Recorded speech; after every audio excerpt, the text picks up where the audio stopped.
मोरे उछान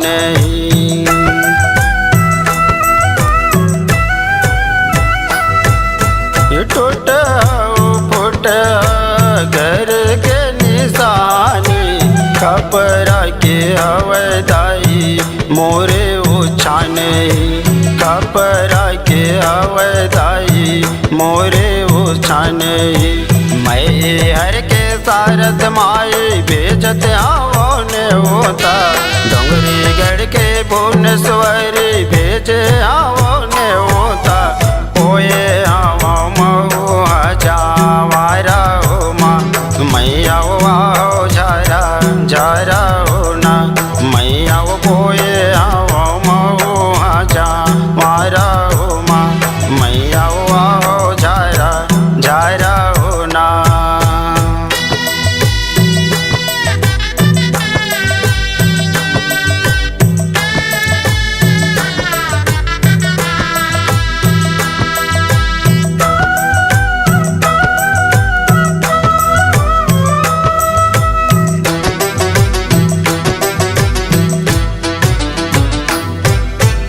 आके बिराजो दाइया अपन आसन वो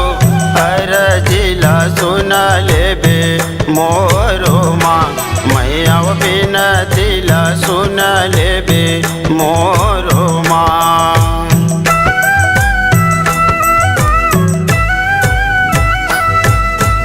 आके बिराजो दाइया अपन आसन वो हर जिला सुन लेबे मोरो माँ मैया बिन दिला सुन लेबे मोरो माँ।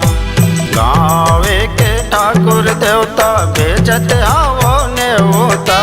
गाँव के महामाई भेजे आवो ने होता ओए आवो मऊ जावारा हो माँ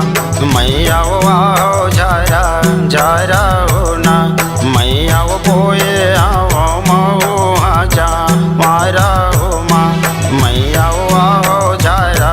झारा हो ना।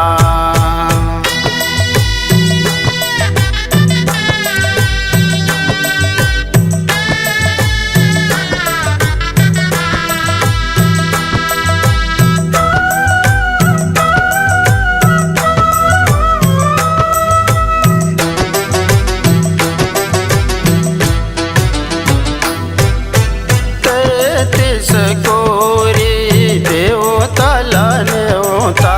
आके बिराजो अपन आसन ना मैया आके बिराजो अपन आसन ना।